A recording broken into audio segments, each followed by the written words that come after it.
What's going on, everybody? How we doing? I can't catch a break. That's what it means. That's what's going on today.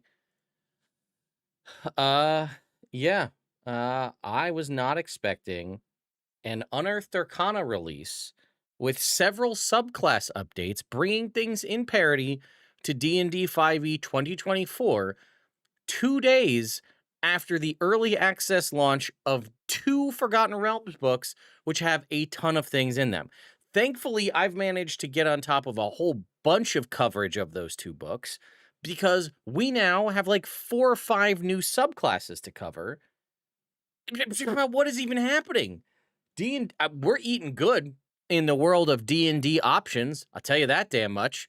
We've been riding high on the more recent Unearthed Arcanas, just kicking ass and giving us a ton of new options. And then even though new stuff is released physically and digitally, right? If you have a local game store, you might be able to go pick up a copy of the Forgotten Realms books in person. If not, you can get the early access here on D&D Beyond. But yeah, we have new Unearthed Arcana already, which is crazy.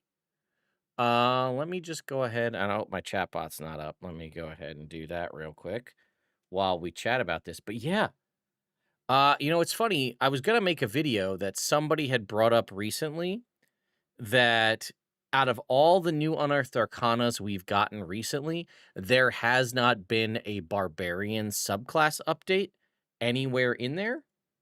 And then lo and behold, we get two in this one, which is kind of nuts when you think about it.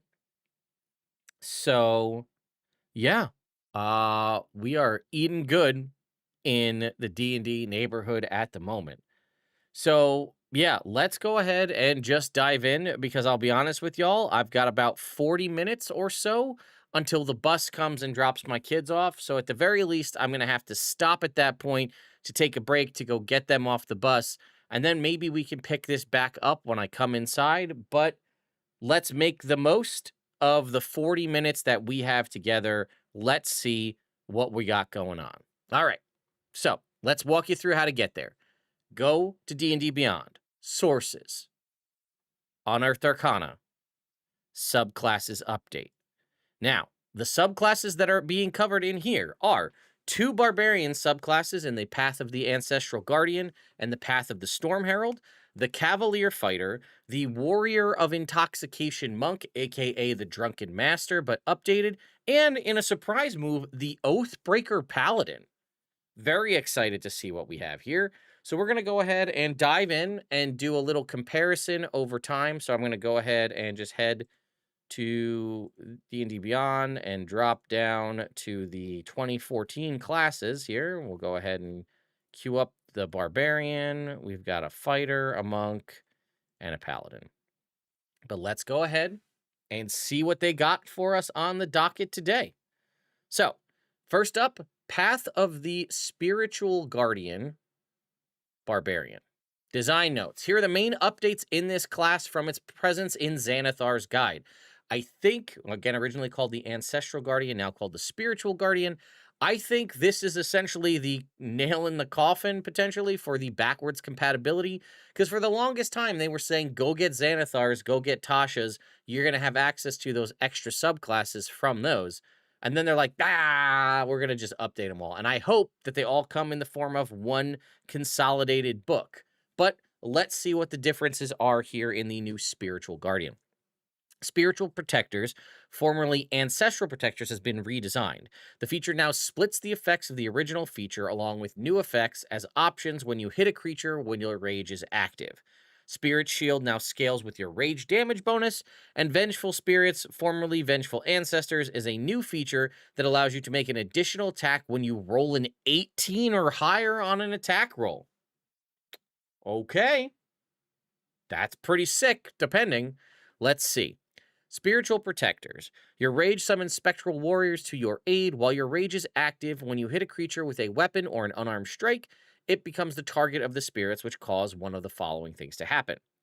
Of your choice. Distract. Until the start of your next turn, the target has disadvantage on attack rolls against targets other than you, or another barbarian who has this feature. So if you have multiple ancestral guardians or spiritual guardian barbarians, that'll come into play here. Okay. Until the end of the target's next turn, the next time it hits a creature other than you with an attack roll, that creature has resistance to the damage dealt by the attack. It's also very big for reduction, keeping your party alive. Or strike, the target takes an extra d6 damage, which can be acid, cold, fire, force, lightning, or thunder. Wow, that's forces mixed in there, no less. That is a very versatile capability. So again, while your rage is active and when you hit somebody, this happens and you choose. The target that you hit has disadvantage on attack rolls against targets other than you. Until the end of that target's next turn, if they hit somebody other than you, the creature that they hit has resistance to all damage from that attack roll, or you just deal an extra d6 damage of either acid, cold, fire, force, lightning, or thunder damage. Okay.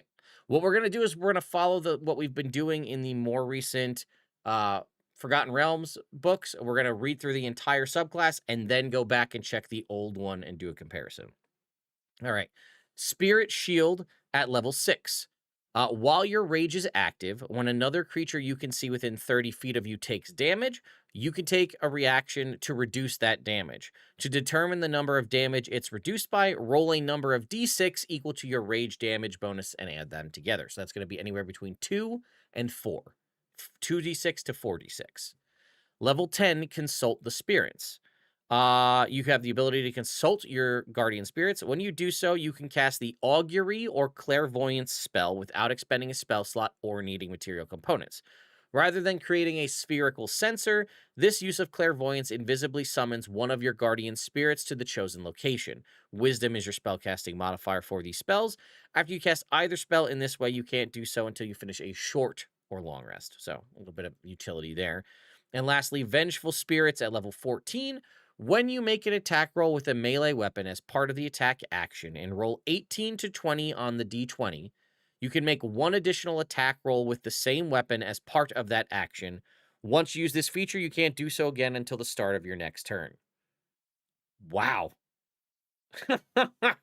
Man, you roll an 18 to 20 on that d20, you just get a flat out extra attack. Now remember, that's part of the attack action. That is not a bonus action. So if you have Great Weapon Master or some other means of getting a bonus action attack, whether that's Polar Master or something else, this is a third attack. So you could potentially, with this capability, get 4 attacks on a turn if you have access to a bonus action attack as a barbarian, making 4 attacks as a barbarian, assuming you can roll relatively high on your d20 between 18, 19, and 20. That is badass. I'm a big fan. Now, maybe there's, beginner's luck here, first one we're looking at. Let's go ahead and see how this compares to the original Ancestral Guardian Barbarian from Xanathar's Guide. So, Ancestral Protectors, which was your original level 3 ability, which is while you're raging, the first creature you hit becomes the target of your Ancestral Protectors. Until the start of its next turn, the target has disadvantage on any attack roll that isn't against you, and when the target hits a creature other than you, that creature has resistance to the damage dealt by the attack. The effect ends early if your rage ends. Okay, so rather than kind of comboing everything together, they've split it up. So previously, I guess to some degree, it was a little bit better, right? Until the start of your next turn, they have disadvantage on any attack roll against something that isn't you. And when they hit somebody that isn't you, that creature has resistance to the damage dealt by the attack. Now it is when you hit them and your rage is active, you can choose to have them have disadvantage on attack rolls against anyone other than you until the start of your next turn, or until the end of that target's next turn. Anybody they hit with an attack roll that's other than you has resistance to the damage dealt. I'm trying to figure out if that's actually like which one's better, because you're picking one, so you don't get both. You kind of had both previously, or you can just deal extra damage to them. Till the start of your next turn, the target has disadvantage on any attack roll that it makes against you, that isn't against you. And when the target hits a creature other than you with an attack roll, it has resistance to the damage dealt by the attack. So I guess you have a little bit of damage. You're splitting up. Potentially, it's uh yeah. I'm not sure which one's better, to be honest with you. The first creature you hit with an attack roll. Oh. Oh, no, this is way better. Previously, now that I'm understanding it, it was when you first hit an enemy, the first enemy you hit is afflicted by the ancestral protectors. Now, it's just whenever you hit an enemy while your rage is active. So if you want to divvy up and spread the love and hit this enemy and that enemy, you can afflict both of them with either one of distract, protect, or strike. And if you have a bonus action attack, hey, and your rage is active, that's another one. And if you have the level 17 or 14 feature, you could potentially pop out 4 different ancestral protect or spiritual protectors to hit different creatures. Whereas before it was only the first time you hit somebody, now you get to decide which one you're going to get, whichever one makes the most sense based on who you hit. Okay. I like that actually a lot. That gives you a lot more utility in allowing you to hit multiple targets. And hey, maybe you're in a situation where your allies are safe and you just need to do more damage. Well, guess what? If you hit the same target, you could also hit the same target 3 times and hit 1, 2, 3 and hit them with all different ones. It doesn't say that the target can't be affected by, is only affected by one of these. If you hit one target and you're just wailing on the same target, you could hit him with distract on the first one, protect on the second one, strike on the third one if you wanted to. So that's actually pretty cool. It also has unarmed strike in there if you want to be a fisticuffs based barbarian. That's an option for you too. Or if you're multi-classing maybe into monk or something and you're going to be more of a punchy type, it works for that as well. I think, okay, you guys are saying that this one says melee weapon, and we're saying that this one should be or unarmed strike. I feel like that'll get fixed before the final version. All right, Spirit Shield used to be if you're raging and another creature within 30 feet of you takes damage, you can use your reaction to reduce the damage by 2d6. And then it would just level up at random levels, 3d6 and then 4d6. It's essentially the same thing. It's just tied to your rage damage bonus. So what did it say? Yeah, so it just is a little easier to scale, I guess. All right. Consult Experience, that is pretty much, that's almost exactly the same. And Vengeful Ancestors is when you would use your Spirit Shield, which was your level 6 ability, to reduce the damage of an attack. The attacker takes an amount of force damage equal to the damage that your Spirit Shield prevents. That was just straight up damage that they took, regardless, no saving throw or anything, but I'd rather have Vengeful Spirits. Although I could see the argument for the other way, because the other one is if you're hitting an ally, you're going to be doing guaranteed damage. There is no guarantee that you're going to roll 18, 19, or 20 on a d20 roll, but it is there as sort of something that's beneficial. Otherwise, the downside being if you don't roll an 18, 19, or 20 on your attack roll, Vengeful Spirits does nothing. It's a really cool capstone, and it does allow you in those epic moments to just sling a bunch of damage, which is very cool. But yeah, it only works if you roll 18, 19, or 20. And recognizing that that's not necessarily a thing people are going to be able to hit consistently, this is going to be one of those possibly. Now, again, and as you're bringing up here in the chat, you do have reckless attack at your disposal, so you can swing with advantage. So the potential of hitting is more likely, or the potential of fishing for an 18, 19, or 20 more likely. And again, the more attacks you have, right? You have 2 attacks, so you could swing the first time and not hit it, and then on the second time, do it again. That would be 4 different attack rolls you'd be making on the hopes of hitting one of those numbers of 18, 19, or 20 to get to swing that third time. But currently, it is a little less useful, or less consistent, rather, than the original Vengeful Ancestors, which is just like the chance of one of your allies getting hit within 30 feet of you is much, I feel like potentially, unless you're really good at being that meat shield and tank for everybody, which you might be, but the potential of an ally getting hit within 30 feet of you feels more likely than you rolling an 18, 19, or 20. But I could be wrong, right? Every table's different depending on how you set stuff up. Could be better or worse. But either way, I think this is a general improvement overall on Ancestral Guardian. Plus, you know what? There was no way for you to deal extra damage. Previously, with the existing Ancestral Guardian, it was all sort of utility and defense. It had no means of generating additional damage dice, whereas now it does have the option, if you'd like, to throw strike in there to just add extra damage. If that situation is more useful to you, you can just continue to do extra damage on top of that. Yes, Ronin hair, believe me, there was a very short period of time where the way things were written with like elven accuracy is it seemed like it might have been able to get you to do elven accuracy as a barbarian. There is nothing I want more than to play in a campaign where I can play a book nerd librarian elf with elven accuracy that works with reckless attack so he can throw 3 dice every time he goes to reckless attack. That would be something I've had that character concept in my mind for a very long time, of just like he's a quiet, nerdy person, but like when you do whatever the thing that sets him off, he goes into a rage. But he'd also be very like lithe and skinny, so he doesn't give off the traditional like barbarian mindset of someone who's epically strong. And then he would be able to swing with a reckless attack with elven accuracy, which I thought would always be very cool. But anyway, let's move on to Storm Herald Barbarian. Here are the updates to the Storm Herald Barbarian. Storm Aura now scales with your rage damage bonus. In addition, Tundra has been redesigned to reduce a creature's damage instead of applying temporary hit points. Kind of one and the same in one way. Raging Storm has each environment redesigned. Desert now makes a creature that failed the saving throw start burning. Sea can now chain lightning bolts to other targets, and Tundra now deals cold damage and halves a creature's speed.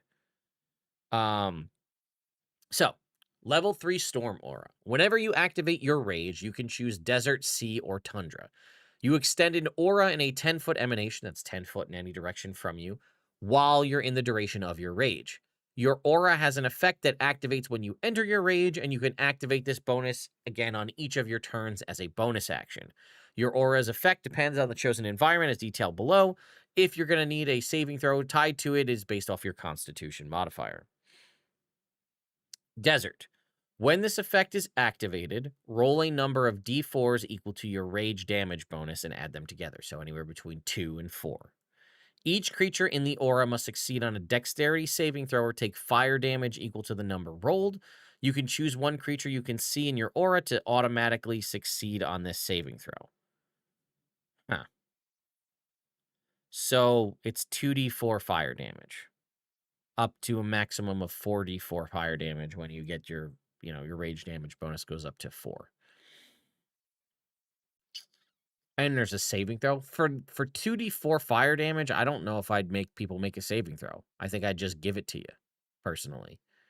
And you can choose one creature to automatically succeed on the saving throw, because again, they are not taking half damage if they succeed. They're taking no damage if they succeed. So choosing somebody to automatically succeed, well, you would typically pick an ally, which would then allow them to avoid the damage that's associated with this. I would just give you the free damage. Just it's 2d4, and at most it's 4d4. It still could be 4 on 4d4 if you roll all ones. Okay. C. When you select this effect, roll a number of d6s equal to your rage damage bonus. Again, 2d6 to 4d6, and add them together. You can then hurl a bolt of lightning at one other creature you can see within your aura. The target makes a dexterity saving throw, taking lightning damage equal to the number rolled on a failed save or half on a success. So again, a number of d6, so either up to 2d6 up to 4d6 lightning damage as you hurl this bolt from C. And it is whenever you activate your rage, this triggers, and then you can also activate this again every turn as a bonus action. And lastly, Tundra, roll a number of d4s equal to your rage damage bonus.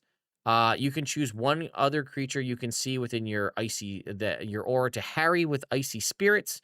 That target must make a strength saving throw, or it subtracts the number rolled from the next damage roll it makes before the start of your next turn. So you'd be subtracting anywhere between 2d4 to 4d4 from their damage roll. Okay.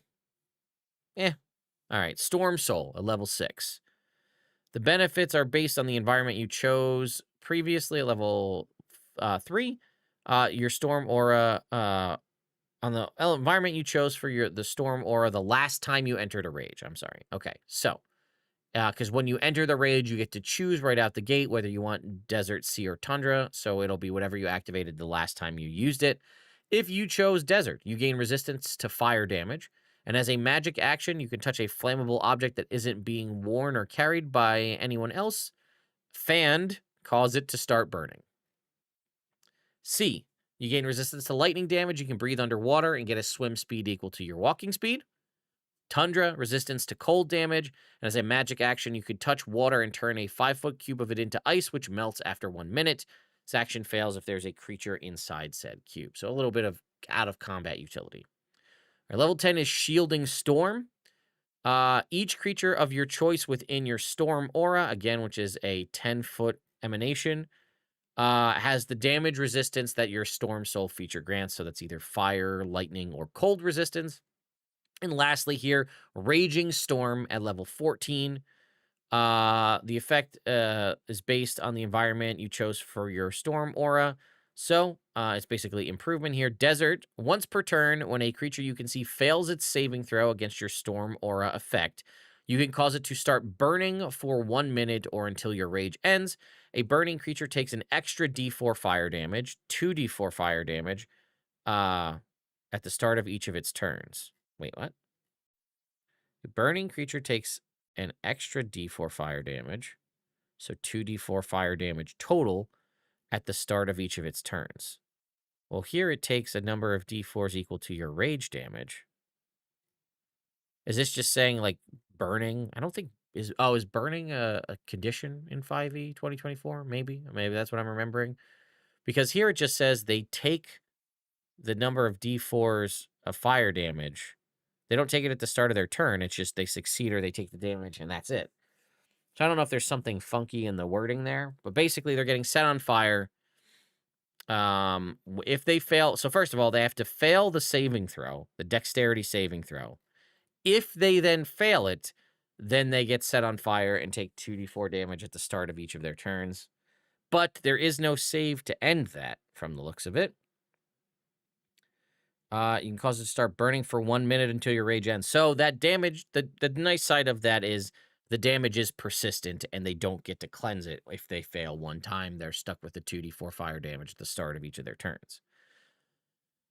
C, whether the target whether the target fails or succeeds on the saving throw against your Storm Aura, a bolt of lightning leaps from the target to another target of your choice, which must be within 30 feet of the first target. The new target must make the saving throw, the dexterity saving throw as the first target. So you're hurling the lightning bolt, doing anywhere between 2 and 4d6 lightning damage. Regardless of what happens to the first target, it gets to jump to another target within 30 feet. And lastly, Tundra. Once per turn, when a creature you can see fails its saving throw against your storm effect, you can cause it to take 2d4 cold damage and have its speed halved. So what it was doing here was they were subtracting d4s from their damage roll, and now in addition, they will take 2d4 cold damage and have their speed be halved until the start of their next turn. All right, what does the Storm Herald have here? Okay, let's see. Choose one. This used to be you could change it whenever you leveled up, so this has more variety now. Desert was all creatures in your aura take 2 fire damage, going up to 3 at 5, 4 at 10, 5 at 15, and 6 at 20. So it was a static number of damage between 2 and 6, but there was no saving throw, which is why I was saying I might just give you the 2D. It will ultimately have the potential to be much higher than the previous Storm Herald, but they're put a saving throw on it. C is the target makes a dex save. They take a d6 lightning damage. So this is going to be basically the same, but higher damage to start with 2d6. And then Tundra was you got temporary hit points anywhere between 2 and 6. So instead of getting temporary hit points, they've now put a saving throw on it. And if they fail the saving throw, they subtract the damage that they deal from the damage they deal, which again,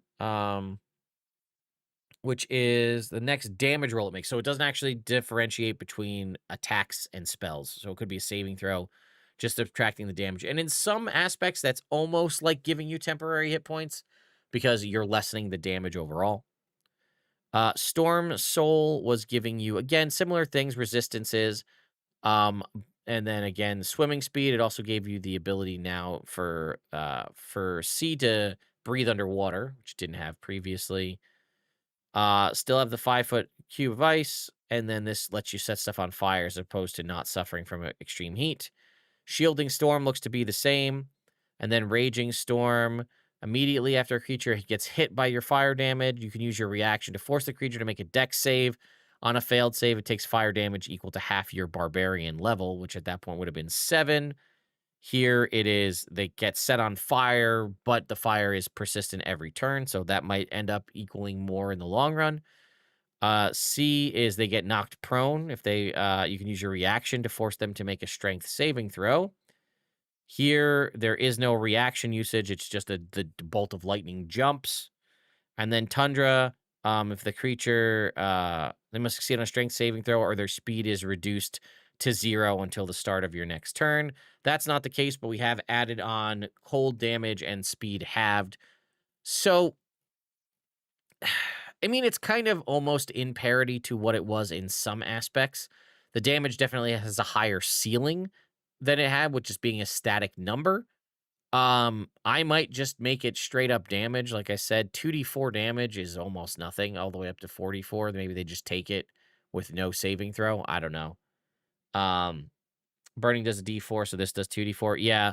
So, like, again, some of the aspects are the same. The Storm Soul gave you a little bit more usable, outside of combat utility with the being able to breathe underwater and the setting things on fire. Shielding Storm is the same, and then Raging Storm, it bounces around a little bit. But, yeah. Would the damage reduction take first? I think resistance happens before you calculate any damage reduction, I believe. I think it takes place after resistance. I'm not sure what the canonical thing is, but that's just what makes sense in my head. Your resistances apply first and then your damage reductions. That's how I'm going to do it in my games anyway, but yeah. So I'm going to say, so far, Spiritual Guardian, plus. I like the changes to Spiritual Guardian. I think it's stronger. The only downside, as we discussed, was Vengeful Spirit is not as triggerable as the previous version of Vengeful Ancestors, but still very useful if it does work. Storm Herald, I do think is technically ultimately better, right? Although the downside is the reduction in the damage from Tundra is tied to a saving throw that they have to fail, and it's a strength saving throw, no less. Just like Desert is tied to a dexterity saving throw, and if they succeed, they take no damage, whereas previously they would have just taken a static tick of damage. Granted, it wasn't a ton. It was anywhere between 2 and 6. This is now anywhere between 2 and 16, depending on how well you roll. And then again, Raging Storm has some benefits, right? If you do get somebody to fail the Desert saving throw, them just taking 2d4 damage at the start of their turns for 10 turns in a row with no save to stop it, not bad. C gets overall more damage earlier, and the fact that it gets, regardless, the fact that jump to another target does give you the potential for more damage.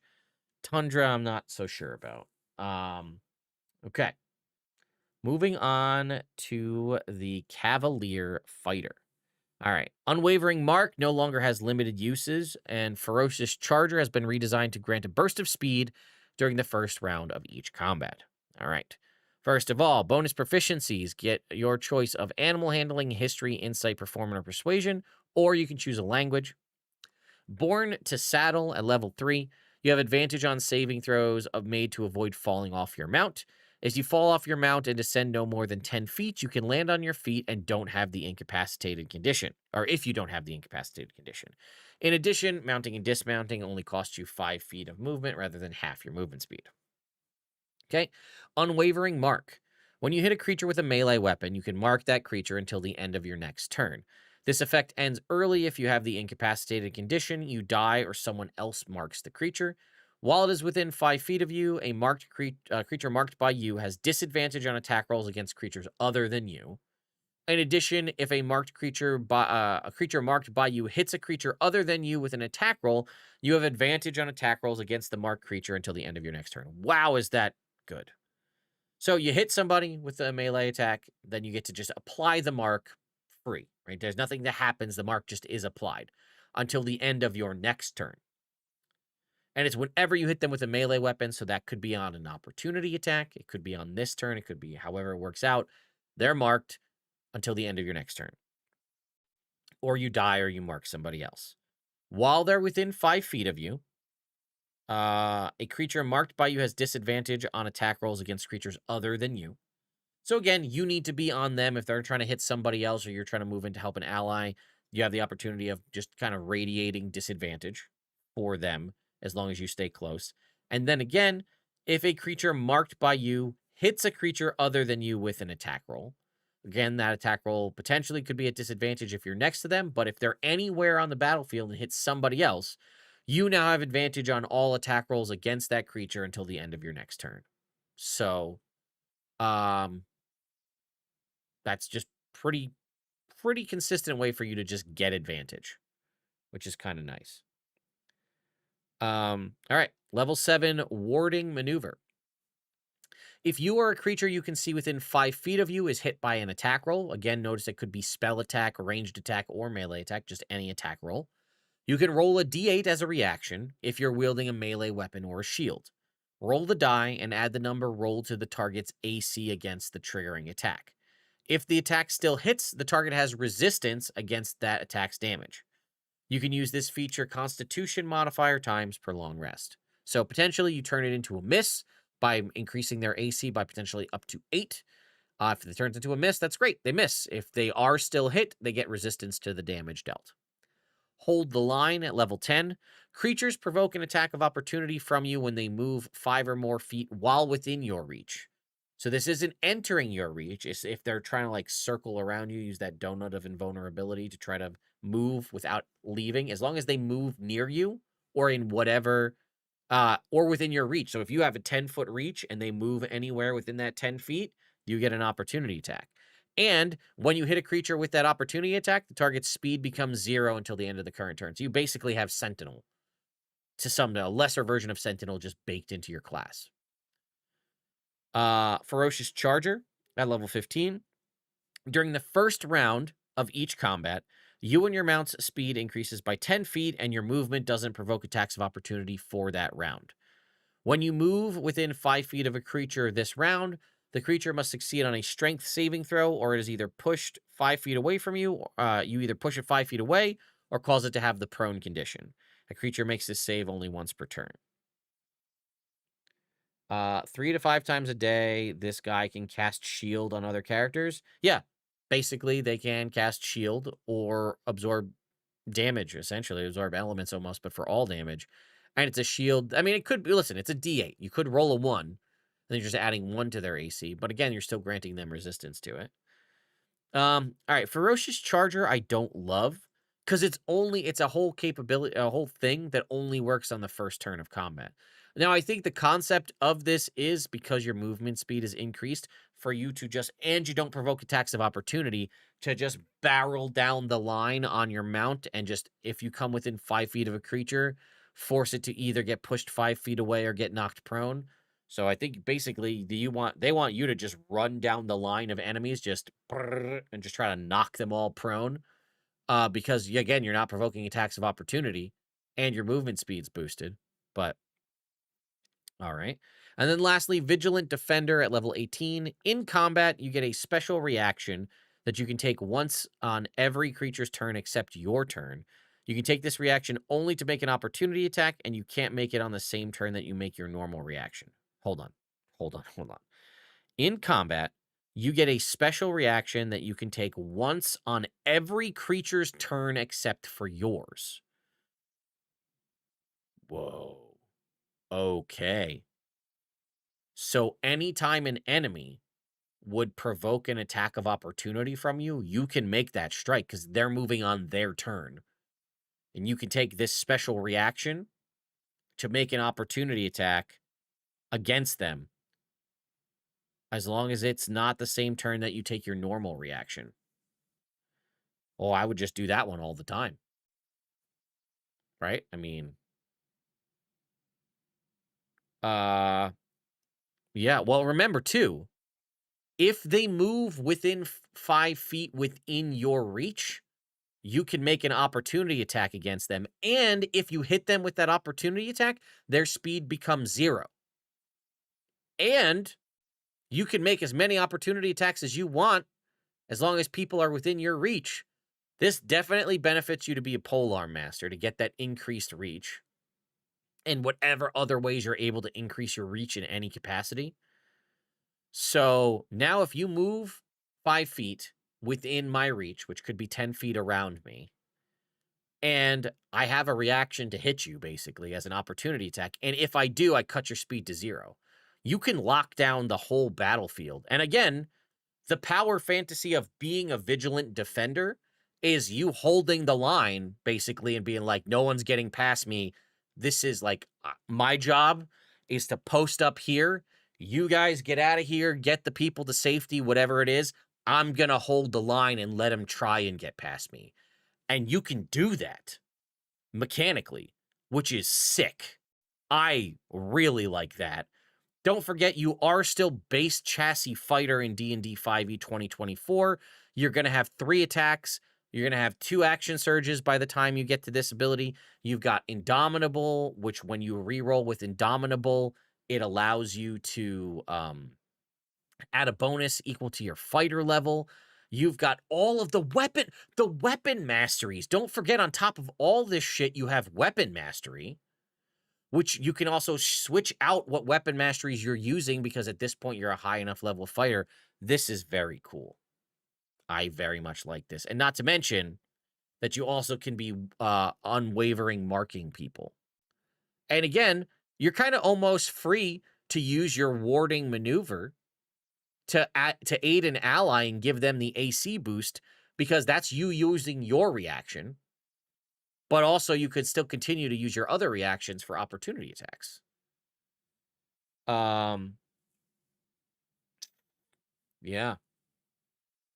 The caster may want to cast Enlarge on you. Yeah, anything you can do to boost that reach, you're just swinging around the battlefield and taking people out. Yeah. That's a worthy level 18 ability. That is a capstone. That is well done. Let's check the Cavalier that existed previously. All right, bonus proficiency is the same. I think Born to Saddle is the same. Yep. Unwavering Mark, as it said before, was originally strength modifier times per long rest. Looks like they've smartfully removed that limitation. Although it said, if a marked creature by you deals damage to anyone other than you, can make a special melee attack against the marked creature as a bonus action on your next turn. That you have advantage on the attack roll, and if it hits, the weapon deals extra damage equal to half your fighter level. Okay, so that was the difference. That's kind of some of the change there. So it had disadvantage on attack rolls against any target other than you. And then again, if a creature marked by you dealt damage to someone else, you got to make a special attack on the next turn as a bonus action, which would have advantage and would deal extra damage equal to half your fighter level. Now that's not the case. It's just you have advantage on all attacks against them until the end of your next turn. I think the concept behind that is it's a little bit less to remember. I just have advantage, as opposed to I have another attack as a bonus action and it's dealing extra damage. So it's a little bit weaker in that the overall damage output you could do on its singular use, but it's now unlimited use. So I think that's a fair trade. Warding maneuver seems to be the same. Hold the line appears to be the same. Ferocious Charger was if you moved at least 10 feet in a straight line before attacking, they must make a saving throw or be knocked prone. The only benefit here, it says you can only use this feature once on each of your turns. So Ferocious Charger had a lot more usability up front because it was only once per turn, but you could still use it, but you would still potentially provoke attacks of opportunity if you did so. My only kind of complaint is that it is only one time do you get to use this, and if you're in a situation where you can't get close to enemies, Ferocious Charger is not really beneficial. And then again, Vigilant Charger looks to pretty much be the same as well. So, you want to be smartfully? Good, Von Stooningham. I want you to be smartfully. I know what I said. I realized it after I said it, but I just let it go. But anyway. Yeah. Cavalier in a hallway, definitely a mentality. And then again, a whole bunch of Cavaliers could definitely be a very interesting, like that's your ideal cavalry, right? Is a bunch of Cavaliers. All right. Now, I'm on 8 minutes before I got to get my butt outside to be ready for the bus. So we're going to hopefully get through the Warrior of Intoxication. Then we'll take a quick break, and then I'll come back and hopefully be able to finish strong with the Paladin. I love the concept of a Drunken Master Monk. It was pretty okay in 2014. So let's hope it got us a boost here. Mystic Brew is a new feature that lets the monk create magical brews that they can drink to gain long-lasting benefits. And Master Brewer is a new feature that replaces Drunkard's Luck. This feature adds additional beverage options to Mystic Brew. Okay. Bonus proficiencies. Proficiency in performance. If you already have it, gain proficiency in a different skill of your choice available to monks. You also gain proficiency in brewer supplies. Drunken technique. You twist and turn quickly as part of your flurry of blows. Whenever you use flurry of blows, your movement speed increases by 10 feet until the end of the current turn, and your movements during this don't provoke attacks of opportunity. Okay, I think that's more or less the same as what it was, but it does give you a little bit of extra movement speed increase. All right, level 6, you get Tipsy Sway. When you have the prone condition, you can stand up by spending 5 feet of movement rather than half your speed. Okay. Redirect attack. When a creature misses you with a melee attack roll, you can spend 1 focus point as a reaction to cause that attack to hit one creature of your choice other than the attacker that you can see within 5 feet of yourself. Okay. To hit, not to make an attack roll.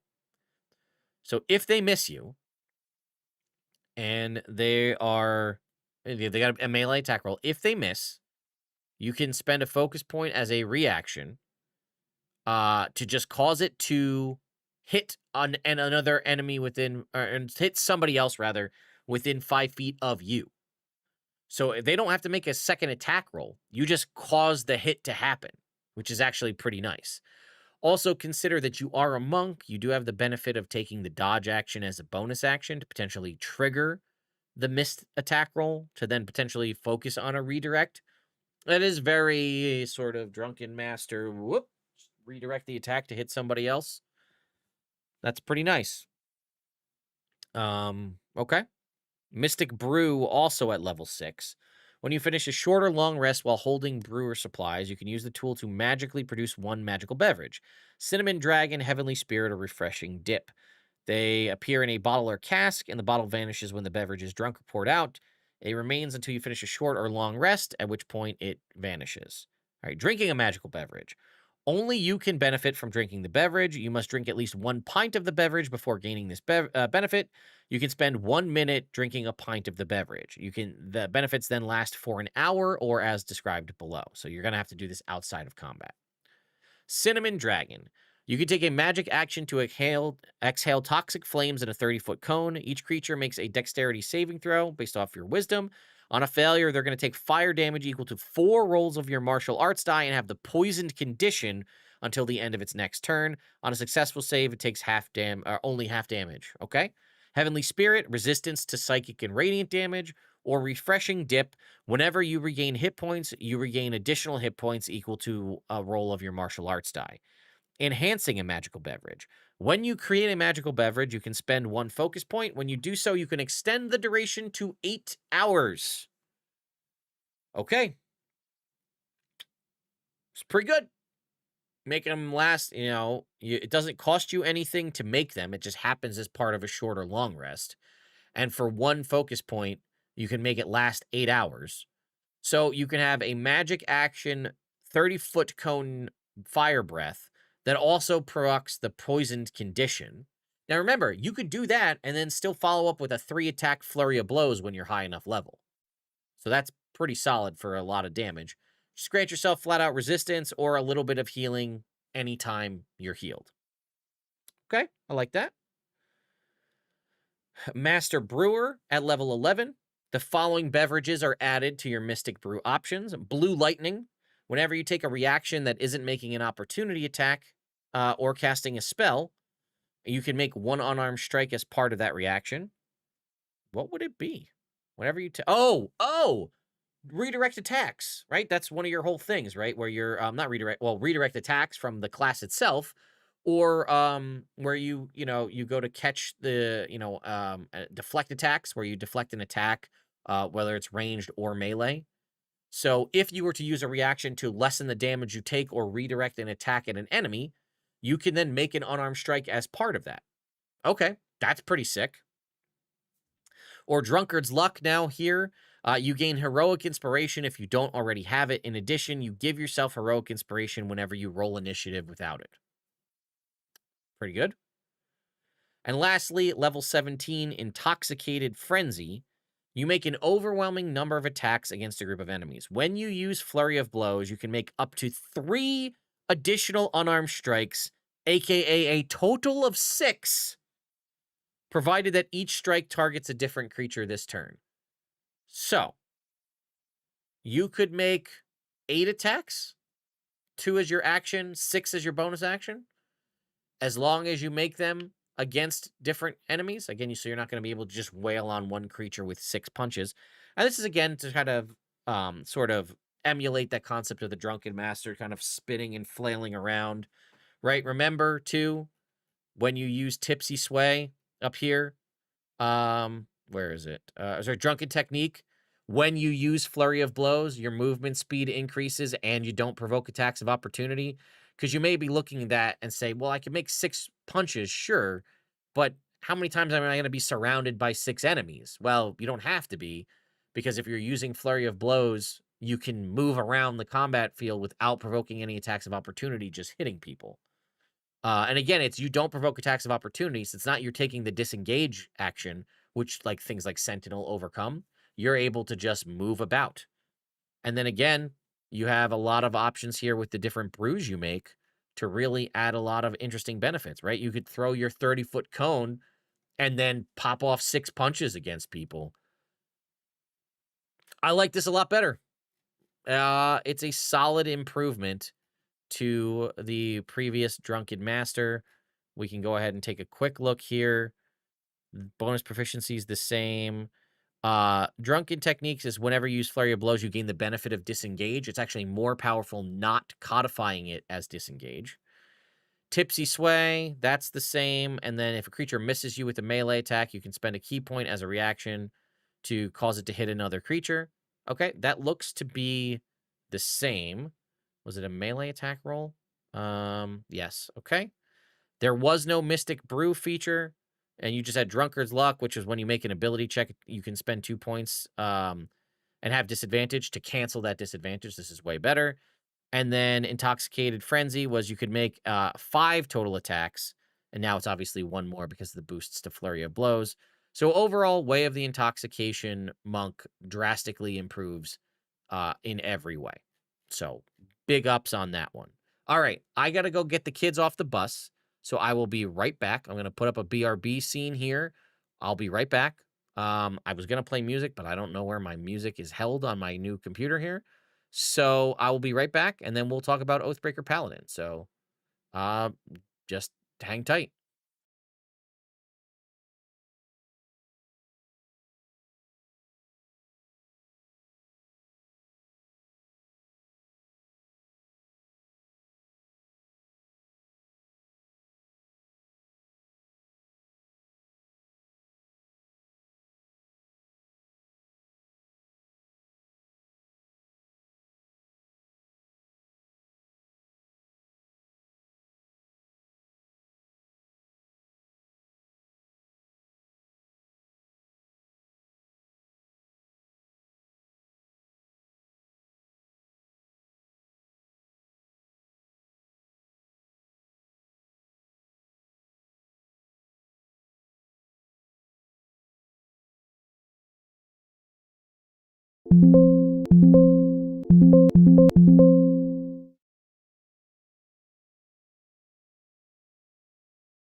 Sorry about that, folks.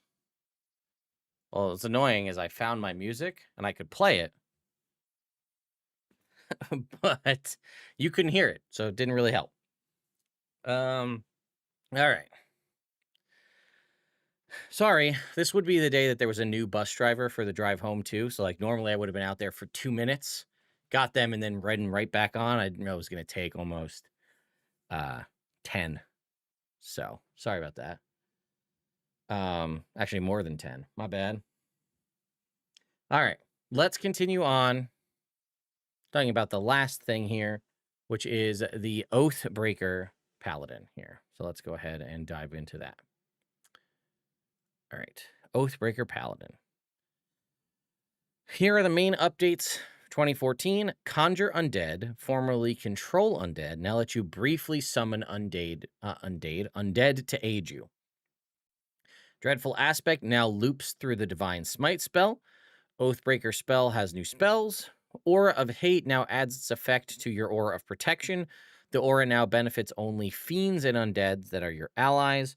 And Dreadlord now imbues your Aura of Protection and can be recharged by expending a 5th level spell slot. All right. Conjure Undead. As a bonus action, you can expend one use of your channel divinity to summon a number of undead equal to half your charisma modifier, rounded up, minimum of one undead summoned. Each undead appears in an unoccupied space you can see within 30 feet of you and is either a skeleton or a zombie. They are under your control for 1 minute, after which they dissolve into ash. Each undead is an ally to you and your allies. In combat, the undead shares your initiative count, but it takes its turn immediately after yours. It obeys your verbal commands, no action required by you. If you don't issue any, it takes the dodge action and uses its movement to avoid danger. So, hey, already better than some rangers. So it's a bonus action to do this. You could summon, what does it say? It's at half of your charisma modifier. So round it up. So if you happen to have a 20 charisma, which we want to have as a paladin, you could be summoning 3 skeletons or zombies. They last for a minute, not concentration. It is limited the number. Wait a minute. Hang on. I got to check one thing. But each undead is an ally. It takes it. It kind of just does its thing on your turn. You could just say, hey, attack that guy, and they do it. You don't need to do any after the initial summon. There's no downside to continuing to use them because you're not sacrificing action economy to get them to attack. And let's go ahead, and we don't need to look at the monk right now. We can go ahead and pull up a skeleton to look at the stat block for the skeleton in 2024. And more importantly, we're also going to look at the 2024 base paladin because there's something interesting that I'm noticing there. So let's see. All right. So skeleton, as you can see, here's the stat block for the skeleton. It can make a melee attack with a short bow that does a d6 plus 3 piercing damage. So that could be potentially 3 enemies that are fighting with a d6 plus 3 piercing damage. Or better yet, long range, 3 skeletons shooting short bows with a d6 plus 3 piercing damage. They're not too bad in the grand overall scheme of things, what they're capable of doing. They got 13 hit points, and who knows, maybe you can make them stronger as we level up. So I prefer skeletons, I think, over a zombie, but let's go ahead and look up a zombie just to see what it does comparatively. So here is the zombie. It's going to do slightly more damage in the slam attack, being a d8 plus 1 bludgeoning damage. It also has the capability of potentially staying alive longer with undead fortitude, less AC, more HP, and no vulnerability to bludgeoning damage. So really, you pick. You could obviously do a mixture as well, but you use your channel divinity to summon these things. They last for 1 minute, after which they dissolve into ash. Okay. Notice that it doesn't say that when you use your channel divinity again, it gets rid of them, because it doesn't. And you start with 2 channel divinities as a paladin. So you could, first action in combat, First turn, bonus action, summon 3 zombies or skeletons. Second turn, bonus action again, summon 3 more. So you could, and then again, especially if you manage to find a way to do this before you enter into a combat, you could potentially be rolling into combat with 6 to 9 undead under your control. Now, granted, they do also dissolve after a minute, so you may want to spread out your uses. But worst case scenario, if you need fodder or people to just do chip damage, there's nothing stopping you from summoning undead back-to-back turns. So that's pretty cool. So, Dreadful Aspect is your other level 3 ability here. Immediately after you cast Divine Smite, you can expend 1 use of your Channel Divinity to channel a burst of magical menace. Each creature of your choice in a 30-foot emanation originating from you must succeed on a Wisdom saving throw or have the Frightened condition for 1 minute. Frightened creature repeats the save at the end of each turn. Dreadful Aspect is only okay. I don't love that. This is much stronger. Now, the one thing I will consider is this something I need to wrap my head around the game as it's designed, not the game as I play it in my games, is that to smite technically is a bonus action. I'm going to shut my door because my dogs are going nuts right now for some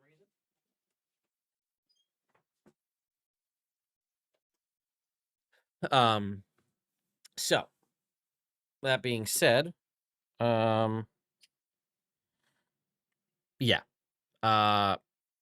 You typically to cast either a smite spell or even to use traditional divine smite in the world of 2024 rules as written is utilizing your bonus action. So summoning undead back-to-back turns is you not choosing to smite. So that's, I guess, the trade-off. But after you summon them, they're there, and then you can continue to smite as you normally would. Yeah. So let's keep going. Oathbreaker spells. These are the spells you're going to get free auto-prepared. Hellish Rebuke and Witch Bolt. Interesting. Witch Bolt is not, that's a, one you don't see too often, I feel like. So Crown of Madness and Darkness, Fear and Summon Undead, Blight and Phantasmal Killer, and then Contagion and everybody's favorite AoE damage dealer here, Steel Wind Strike. So, I mean, Hellish Rebuke is great. That's a great use of your reaction. Paladins typically don't have a ton of reaction utility. Also, note that you could cast the Summon spell for Summon Undead, and then have that Undead present as well as your other summoned Conjured Undead as well. So you could basically almost be a pseudo Minion Master Paladin, which is kind of cool. All right, Aura of Hate at level 7.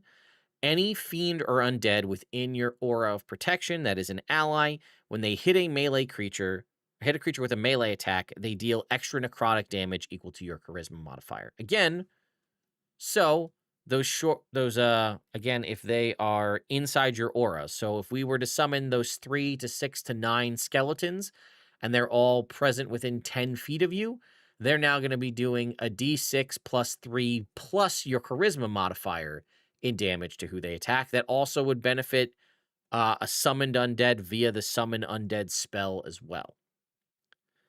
It also lists fiends as well, so if you have access to summoning fiends in one way or another, that would be part of it as well. Supernatural resistance at level 15 has been updated to be in line with level or D&D 2024's resistances. You just have straight up resistance to bludgeoning, piercing, slashing damage. Previously, this used to be resistance to non-magical weapon attacks, but we've kind of ditched that entire mentality in 2024 to just go for bludgeoning, piercing, slashing damage.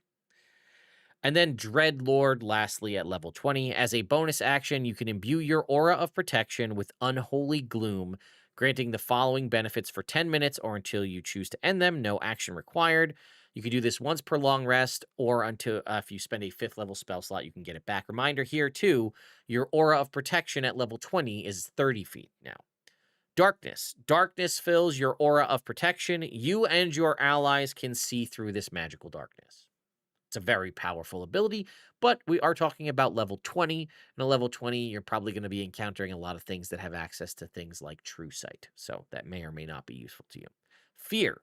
Whenever a creature with the frightened condition starts its turn in your aura of protection, it takes 4d10 psychic damage. So, potentially, actually, if you could get access to a different character who could do fear, like in your party, this is a much stronger combo. I think it's way better for you to be summoning and conjuring your undead than it is for you to be using Dreadful Aspect. Dreadful Aspect is a way for you to self in use fear, or you could still do something like the fear spell. But if they start their turn frightened within that 30-foot emanation at the point of level 20, they'll just take flat out 40-10 psychic damage, no saving throw. And lastly, Shadow Strike. As a bonus action, you can make a melee spell attack, shaping the gloom exuding from you into a blade that targets one creature in your aura of protection. On a hit, that target will take necrotic damage equal to 3d10 plus your charisma modifier.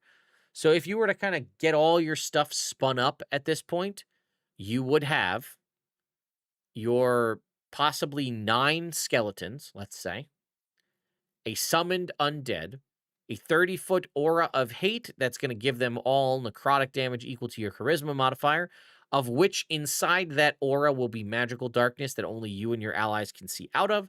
If you manage to inflict fear on any of those creatures, they'll just take 4d10 psychic damage. You could still make your 2 attacks on a turn, but this is another reason why I don't like this, because you could make a third strike as a bonus action, dealing a 3d10 plus your charisma modifier in necrotic damage, which is great, but because of the dumbass rules of 2024 Paladin, I can't do this and also smite. You made me have an entire capability as my level 20 capstone, which first of all is triggered as a bonus action, which means on the turn I use this, I can't smite. Also means as the turn in which I use this, I also can't use Shadow Strike because that's still 2 things competing for my bonus action. And on top of all of that, I can't do Shadow Strike, a very cool, unique thing that's part of my class, and then also Smite at the same time because I'm required to burn my bonus action anytime I want to do Smites. I don't love that. But see, like, this is the problem I think I have with the base adjustments to Paladin. I'm fine with limiting Divine Smite to once a turn. And I truly think that was the concept of making Divine Smite a spell that uses your bonus action, is you couldn't do Smite every hit. Then just make the limitation once a turn. And I think that that's okay.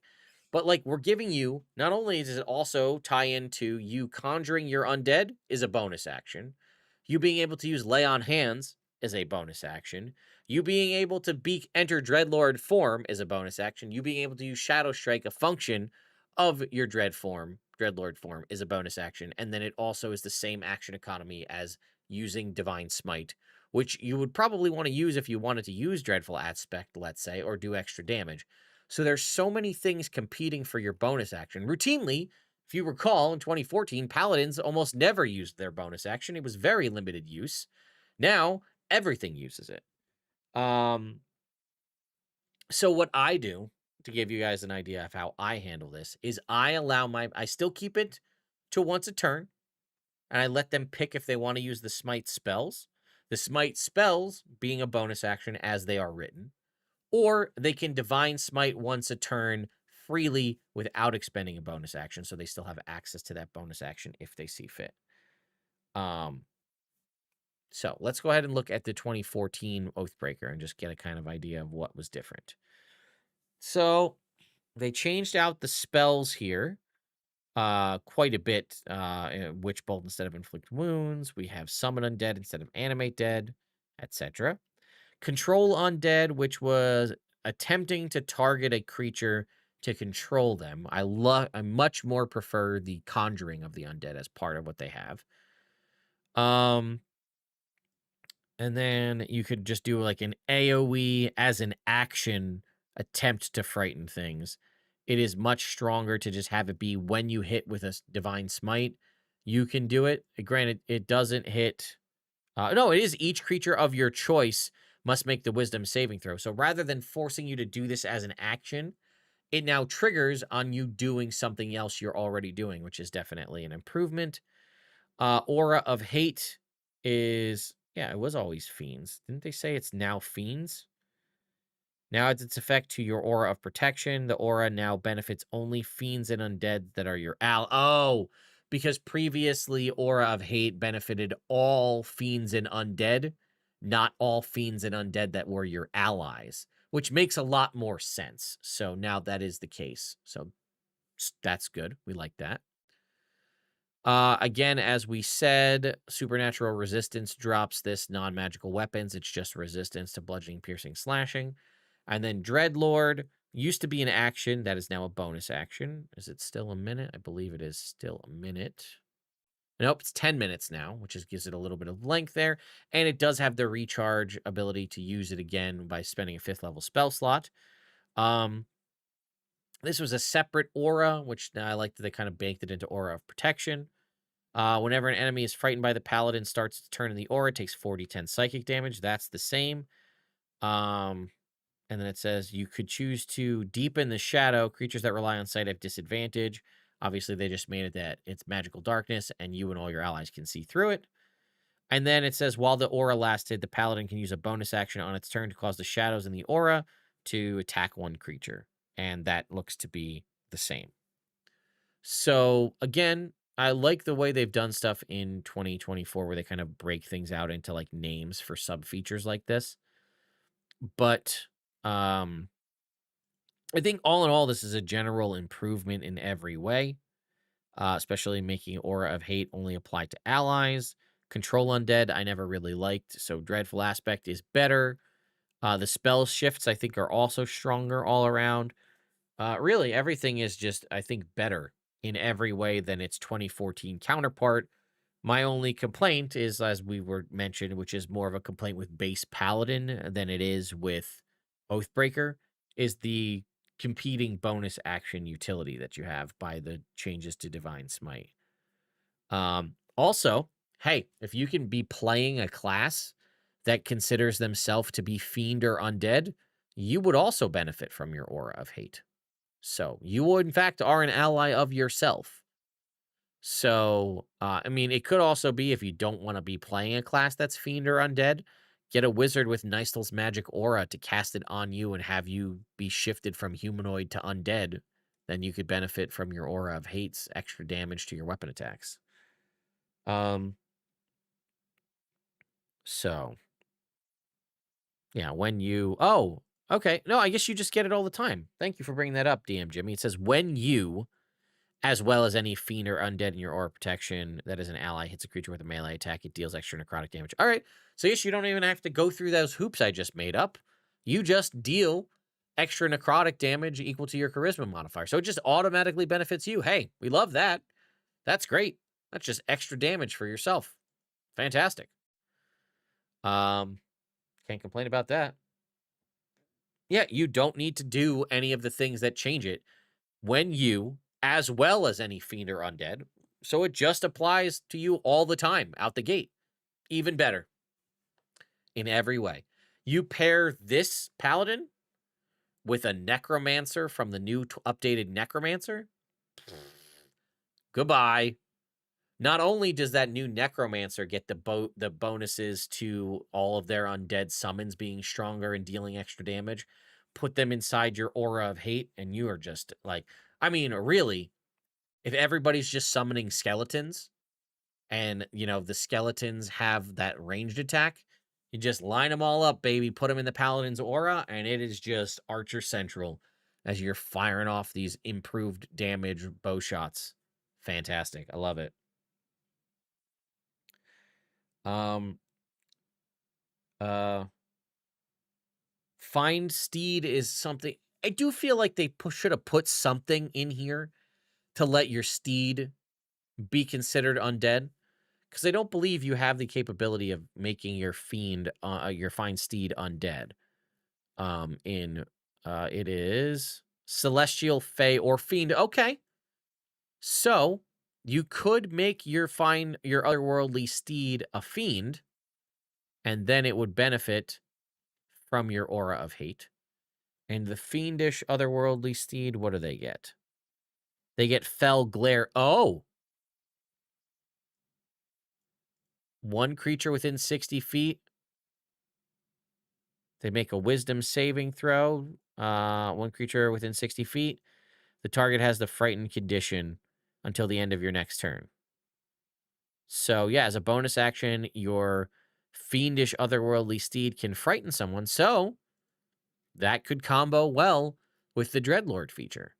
So, your steed, in and of itself, might be able to help combo into some of your existing features. And it would get, if it's a fiend, get the benefit of Aura of Hate dealing additional damage, which it currently does.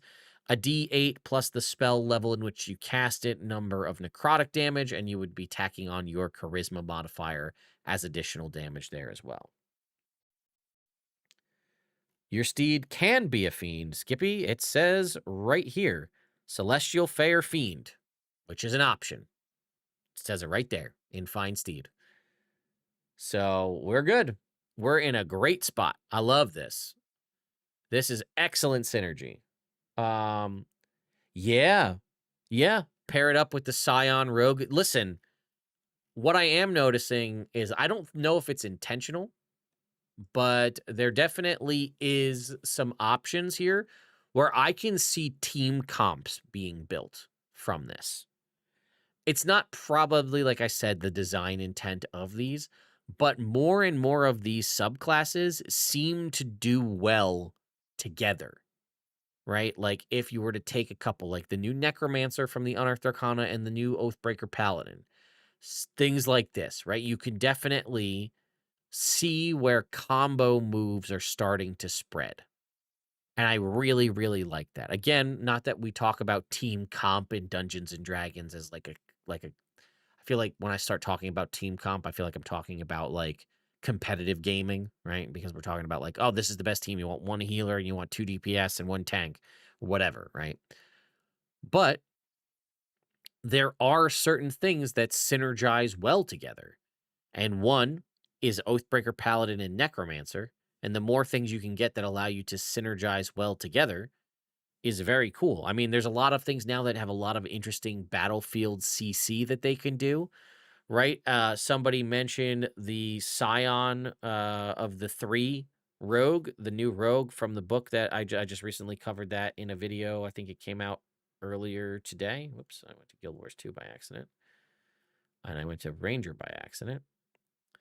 If you were to go to the Scion of the 3 Rogue, it has the benefit that while it has certain things that trigger off of things being frightened, right? It has the capability of frightening enemies, right? With its terrify capability.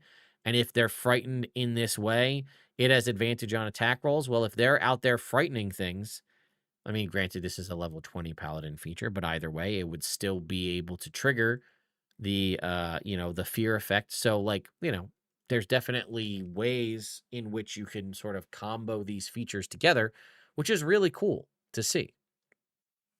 So, yeah, I'm a big fan. I like what I'm seeing a lot here. So, I am blown away with the Unearthed Arcana, right? I mean, we just got a book to drop in early access. It only came out on Tuesday in early access. The book doesn't launch to the public until like the 16th of November. And don't forget, on top of that, we have 3 digital content drops coming in Astarian's Book of Hunger, the Fall of Netheril book, and the Lorwyn Shadowmoor book, all coming out in the month of November.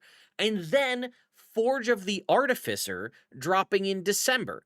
All this content coming out, and they're still putting out banger after banger of good new content for Unearthed Arcana amidst all of it, separate from everything else. It's pretty good. Again, I'm not saying that these are all 100% the best classes and subclasses out there, right?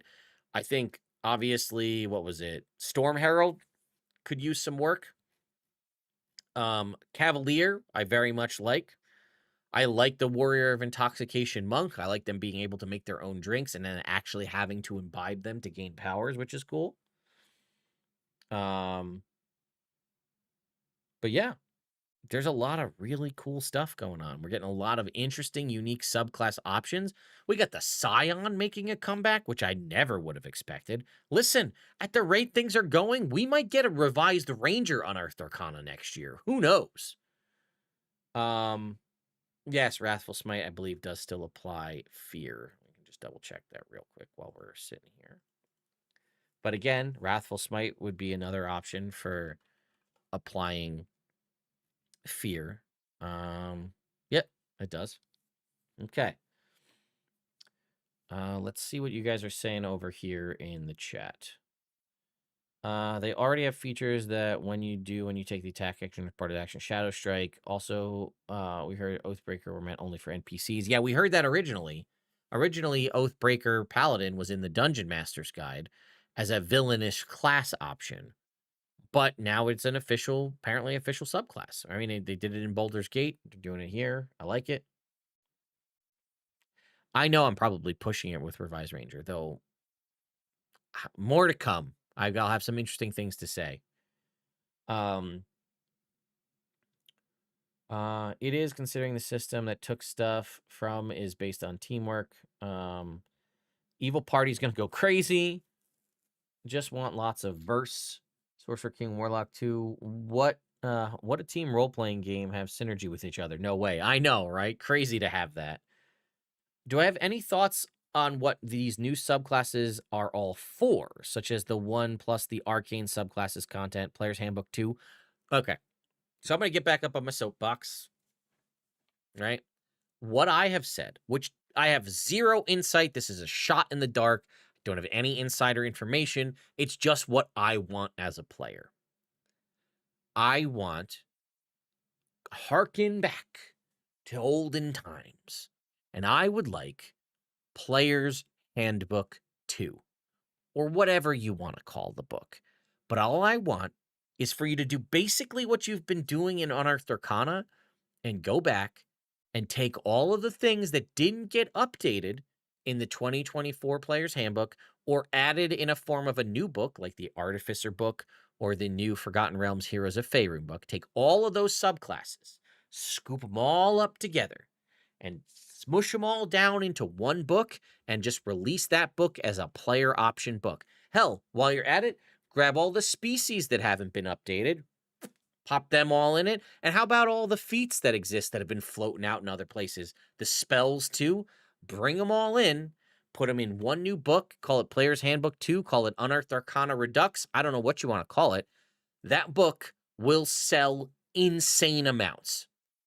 And honestly, that kind of looks like where we're going. If you were to go and look at the Unearthed Arcana history so far, we've seen a bunch of updates to things that haven't received 2024ification, right? We had the Forgotten Realms subclasses came out in the book, right? We had the Artificer, we have the horror subclasses, right? We don't know what these are. These are College of Spirits Bard, Grave Domain, Phantom Rogue, Shadow Sorcerer, and Hexblade and Undead Patron, as well as the Reanimator Artificer and the Hollow Warden Ranger. Most of those are revised subclasses, right? Spirits, Grave Domain, Phantom, Shadow Sorcerer, Hexblade, and Undead Patron. Those are all revisions of 2020 or 2014 subclasses, and then again, 2 new ones, the Reanimator and the Hollow Warden. We don't know what book that's coming in. We don't have a book for it. The Scion, a brand new retake on an existing level 1 to 20 class that didn't exist before. Arcane subclasses 1, the Arcane Domain Cleric, the Arcane Archer Fighter, the Hexblade Warlock makes a return, Conjurer, Enchanter, Necromancer, Transmuter, Wizard, as well as the Tattooed Monk and the Ancestral Sorcery Sorcerer, which were new subclasses. Okay. Then you go forward from there. Apocalyptic subclasses. This is the ones that everybody thinks is Dark Sun related. Circle of Preservation, Gladiator Fighter, Defiled Sorcery Sorcerer, and Sorcerer King Patron. Brand new subclasses. Who knows what they're for? We go back and revisit the arcane subclasses again, updating the Arcane Archer Fighter, the Tattooed Warrior Monk, which is the only one that really needs work, and the Conjurer, Enchanter, Necromancer, and Transmuter. Then we update the Scion again, And then we get today's Unearthed Arcana, which updates Ancestral Guardian, Path of the Storm Herald, Cavalier Fighter, Drunken Warrior Monk, and Oathbreaker Paladin. We are going back and touching on all of the things that we've left behind. Could we see something like that in the future by going back and revamping all of the things that we don't have anymore, that didn't get a 2024ification in one form or another? So why don't we go ahead and we'll just do this real quick, right? We'll go through and see what got updated and what didn't, and see what's kind of floating real quick. And then I'm going to bring the stream to an end. So, Ancestral Guardian just got an update. Battle Rager, I would love an update for. Beast Ranger, I would love an update for. Berserker got updated. Giant is very new, so it may not get an update because it feels like it probably could just exist in its existing form. Storm Herald got updated. Totem Warrior is now Wildheart. Zealot got updated. Wild Magic is pretty new, but it also could get updated. That's all the barbarians. So the only ones we haven't seen either be updated or get an Unearthed Arcana are Battle Rager, Beast, Giant, and Wild Magic. Okay? Bard. Creation, Eloquence. Spirits got an update, an Unearthed Arcana. Swords did not, but they kind of baked a lot of swords into Valor, and Whispers did not, because and we got Dance is a brand new one. So we got Lore, Valor, Glamour, and Dance in the player's handbook. And then we got Spirits got an update. I think they're going to just ditch Swords because I think it's kind of baked a lot into Valor, but that would leave Whispers, Eloquence, and Creation to get updates in the future. Cleric. Arcana got an update. Death did not get an update. Forge did not get an update. Grave did. Knowledge did. Life, Light, Nature did not. Order did not. Peace did not. Tempest did not. Twilight did not. So there's several cleric domains that could get updated still. I would love to see an updated Tempest domain. And I don't even know what you change on Forge domain. It's pretty strong as it is, but either way. I agree that Swords and Valor are very different, but I think that if anyone's going to get left behind, it's probably going to be Swords. Okay.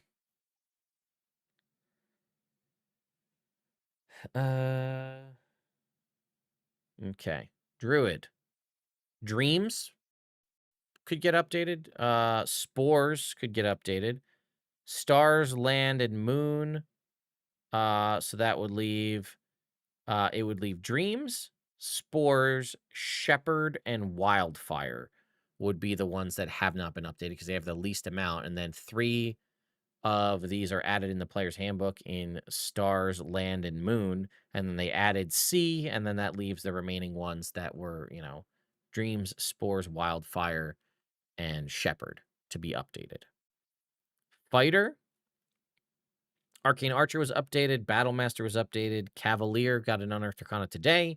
Champion updated. Eldritch Knight updated. Psy Warrior updated. Purple Dragon Knight updated in the Banneret. So that would leave the Rune Knight, the Samurai, and the Echo Knight. Well, the Echo Knight technically is not. These are all, everything from Blade Breaker and down is technically, even though Echo Knight wasn't in a WotC book, it technically is partnered content, so we'll leave that one off. Oh, hey, Jordan, what's going on? You're awesome, too.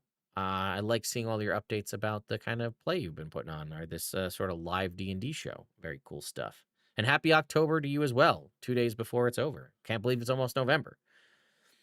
But, yeah, that would leave the Rune Knight and the Samurai as the only 2 fighters that haven't received an update in some form.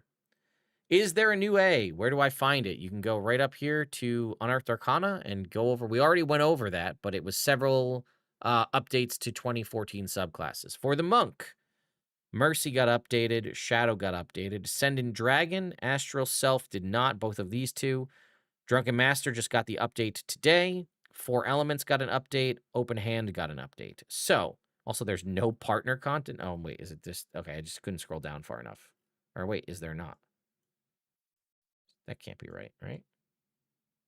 Okay, there it is. Okay. So, ones that are still open to get updates in the form of 2024ification: Ascendant Dragon, Astral Self, Kensei, Long Death, Sun Soul. Paladin, Devotion, Glory, Ancient, and Vengeance were all in the player's handbook, and Oathbreaker got the update today. So that would leave Conquest, Redemption, Crown, and Watchers to be updated. Ranger, Drake Warden, Horizon Walker, Monster Slayer, Swarmkeeper, right? Because it was Gloomstalker, Beastmaster, uh, Fey Wanderer, and Hunter that were in the player's handbook. And then everything else has been new stuff for the Ranger. For Rogue, it would be Inquisitive, Mastermind, Scout, Swashbuckler, and that's it. And Swashbuckler actually was going to be the 4th subclass in the player's handbook. It made it multiple iterations in Unearthed Arcana before they switched it to Soul Knife at the last second to add more psionics into the 2024 player's handbook. So we still could have Inquisitive, Mastermind, Scout, and Swashbuckler potentially updated here for 2024. Sorcerer, Aberrant Mind was, Clockwork was, Dragon was, Wild Magic was. Shadow Magic got a Unearthed Arcana. So I guess that would leave Divine Soul, Lunar, and Storm. But I feel like Divine Soul kind of teeters on what we saw with Spellfire Sorcerer and giving it some healing, although it has other options, but that's one. Let's see. Warlock. Archfey got an update. Celestial got an update. Fiend got an update. And Great Old One got an update. They attempted Hexblade updates and they attempted Undead updates at a couple of points. Fathomless is that's a critical role, so I don't know why that's up there, but Genie could potentially be up for an update. Hexblade's gotten 2 iterations and nobody landed on anything they liked, and then Undying, because there's Undead and Undying. Undying, I think, was a Sword Coast Adventures Guide one that nobody really liked. So we could still maybe see Genie, possibly Hexblade, and then Undying would be ones that have not, or I guess Genie and Undying really are the ones that have not received anything in any form. Fathomless isn't Critical Role? I thought it was. What was that one in? What book was the Fathomless in? I thought that was, I could have sworn that was a Critical Role one. Maybe I'm wrong. Maybe I'm thinking, what the one the hell am I thinking of? Was it in Tasha's? No shit. The hell's the one I'm thinking of? I'm thinking of Oath of the Open Sea Paladin. Maybe that's what I'm thinking of. Fathomless was official. Okay, thank you guys. I forgot. I was mixing it up with Ford's subclass, which was a Paladin anyway. My bad. Man, that's when I completely forgot about this subclass. Holy shit. Wow. Just not even in my memory as a subclass option. Wow. Well, that's one, I guess, that's eligible for an update, although apparently it's forgettable in my mind because I just forgot it existed completely. All right, so Fathomless, Genie, and Undying. I think they would nix Undying completely because we had Undead attempt to get an update, and then again, Hexblade's made multiple iterations with no changes. Lastly, Wizard. Bladesinger got an update. I'll be recording that video for the new Forgotten Realms book. That got an update in the Forgotten Realms book. Scribes did not have an update here, and then War Magic would be the other one. Because, as we know, Abjuration, Divination, Illusion, and Evocation are in the player's handbook. And then the remaining other 4, Conjuration, Enchantment, Necromancy, and Transmutation, got 2 iterations in Arcane subclass updates.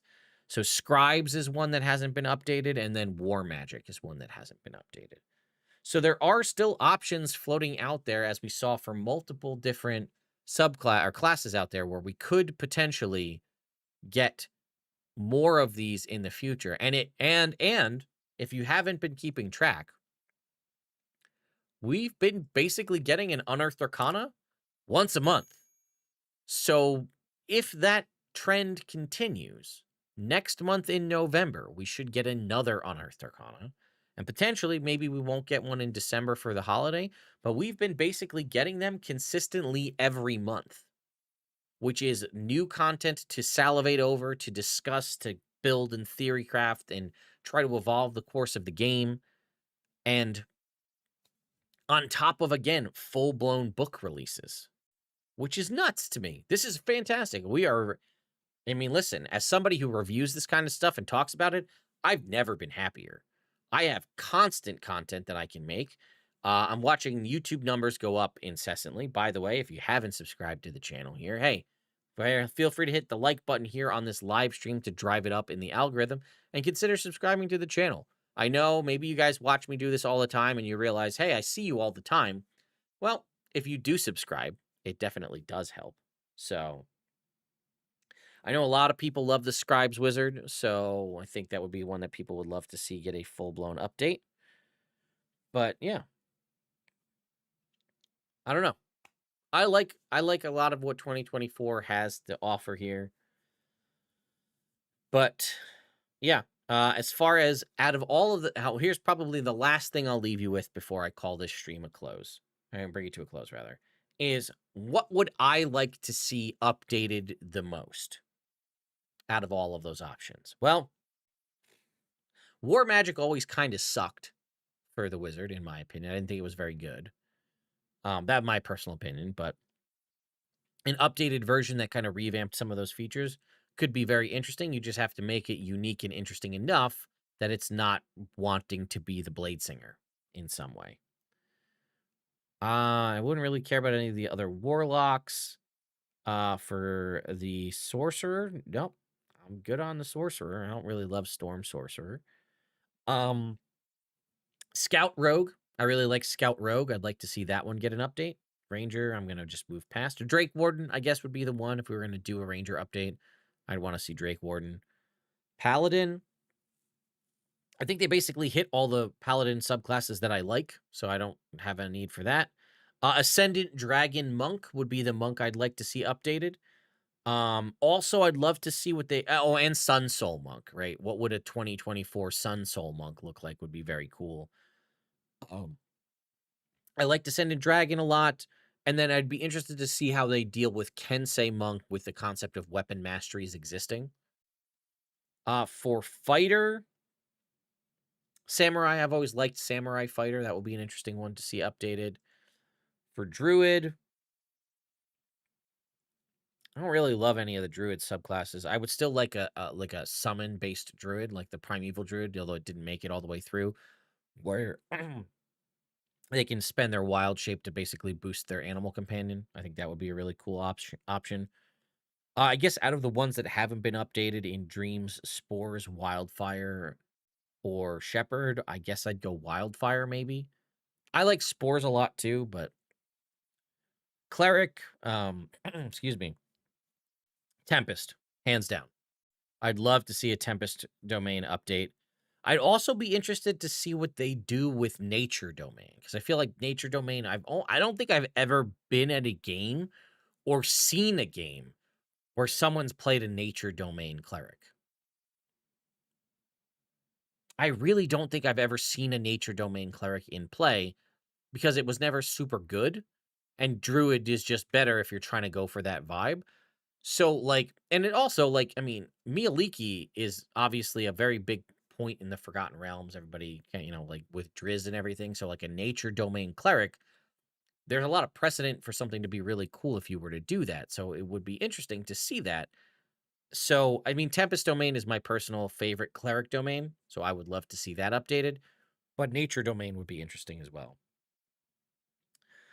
For Bard, I have a soft spot in my heart for College of Whispers Bard, because in the one long running, now kind of basically defunct evil campaign I was playing a College of Whispers Bard. So I really liked that, being able to use my bardic inspiration to essentially juice up the damage I could do with psychic blades. Um, I really liked that a lot. So I would love to see an update for College of Whispers Bard. And for Barbarian, Battle Rager would be huge. I love Thibbledorf Puent and all of the, all of the Battle Ragers from the Legend of Drizzt series. So a 2024 Path of the Battle Rager would be awesome.